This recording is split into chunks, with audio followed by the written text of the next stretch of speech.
Il Presidente della Repubblica Sergio Mattarella sarà ancora una volta a Venezia mercoledì 17 giugno e sbarcherà nell'isola di San Giorgio Maggiore, blindatissima e ideale soluzione logistica per la sicurezza dei capi di Stato, isola che nei secoli scorsi ospitò anche un conclave per l'elezione di un romano pontefice.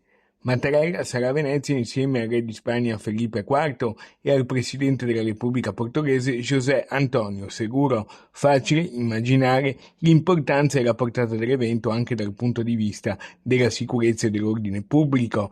L'agenda del Quirinale ha però confermato in queste ore l'impegno del capo dello Stato in Laguna, che dovrebbe intervenire al simposio nel pomeriggio alle 17:30, salvo cambiamenti di scaletta. Ad accogliere il Presidente della Repubblica in Laguna ci saranno il governatore del Veneto Alberto Stefani e il nuovo sindaco di Venezia Simone Venturini, che così riceverà all'inizio del suo mandato anche la benedizione del capo dello Stato.